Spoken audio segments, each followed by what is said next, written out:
দর্শক, এই মুহূর্তের সবচেয়ে বড় খবর, 26,000 চাকরি বাতিল মামলায় যুগান্তকারী নির্দেশ সুপ্রিম কোর্টের। সঞ্জীব খান্না আসতেই পুরো তেড়ে ধরলেন, কোনো ক্ষমা নেই। এদিন বিস্ফোরক প্রধান বিচারপতি সঞ্জীব খান্না। হ্যাঁ দর্শক, এই মুহূর্তের সবচেয়ে বড় খবর এবং পরবর্তী গুরুত্বপূর্ণ খবরগুলো সবার প্রথম পাওয়ার জন্য অবশ্যই চ্যানেলটিকে সাবস্ক্রাইব করে রাখুন এবং যুক্ত থাকুন আমাদের সাথে। গত এপ্রিল মাসে 2016 সালের এসএসসি নিয়োগ প্রক্রিয়ার সম্পূর্ণ প্যানেল বাতিল করে দেয় কলকাতা হাইকোর্ট। বিচারপতি দেবাংশু বসাক এবং বিচারপতি মোহাম্মদ সব্বর রশিদির ডিভিশন বেঞ্চ এই রায় দিয়েছিল। তার ফলে 25,753 জন শিক্ষক এবং শিক্ষাকর্মীর চাকরি চলে যায়। ওই রায়কে চ্যালেঞ্জ করে তার 48 ঘন্টার মধ্যেই সুপ্রিম কোর্টে যায় রাজ্য। সেখানে রাজ্য এবং মধ্যশিক্ষা পর্ষদও মামলা দায়ের করেছিল। শীর্ষ আদালতের দ্বারস্থ হন চাকরি হারাদের একাংশ।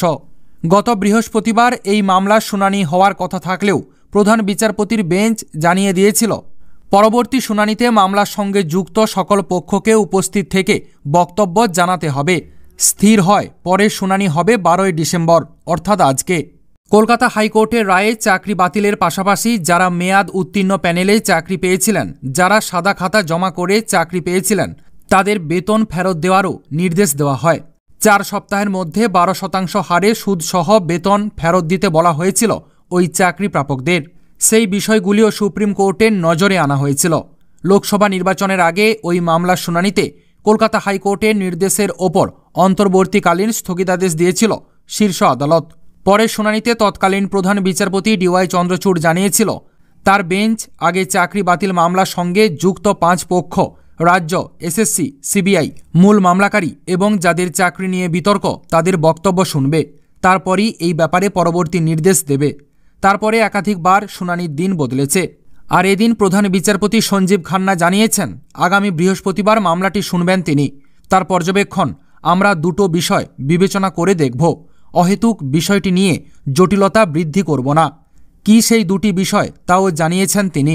প্রধান বিচারপতির পর্যবেক্ষণ, পুরো নিয়োগ প্রক্রিয়া বাতিল করা হবে নাকি বেআইনিভাবে চাকরি পাওয়া প্রার্থীদের বাছাই করে বাতিল করা হবে, এই দুটি মূল বিষয় আদালত বিবেচনা করবে। নিয়োগ দুর্নীতি মামলার তদন্তে নেমে বেশ কিছু ওএমআর-শিট উদ্ধার করেছিল সিবিআই। তার বিশ্বাসযোগ্যতা নিয়ে প্রশ্ন তুলেছিলেন চাকরিচ্যুতদের আইনজীবী। তার সওয়াল, ওইসব নথি রিভিউ করা হয়নি। প্রধান বিচারপতি জানিয়েছেন, ওই বিষয়টি গ্রহণ করার প্রয়োজনীয়তা নেই। কলকাতা হাইকোর্টে বিষয়টি বলা হয়েছিল। কলকাতা হাইকোর্ট বিবেচনা করেই রায় দিয়েছে। তার কথায়, অহেতুক একাধিক বিষয় ঢুকিয়ে জটিলতা বৃদ্ধি করবেন না। অত্যন্ত লিমিটেড ইস্যু, তা নিয়েই শুনানি হবে। তো দর্শক, এদিন সুপ্রিম কোর্টের প্রধান বিচারপতি সঞ্জীব খান্নার এমন পর্যবেক্ষণকে আপনারা কেমন চোখে দেখছেন? সত্যি কি অহেতুক বিষয় ঢুকিয়ে জটিলতা না বৃদ্ধি করাই ভালো? আর রাজ্য সরকার কেন অহেতুক একাধিক বিষয় এই মামলার সাথে যুক্ত করতে চাইছে? এই ব্যাপারে আপনাদের কি মতামত রয়েছে অবশ্যই কমেন্ট সেকশানে, কমেন্ট বক্সে জানাবেন। আপাতত এতটাই। পরবর্তী গুরুত্বপূর্ণ খবরগুলো সবার প্রথম পাওয়ার জন্য অবশ্যই চ্যানেলটিকে সাবস্ক্রাইব করে রাখুন এবং যুক্ত থাকুন আমাদের সাথে।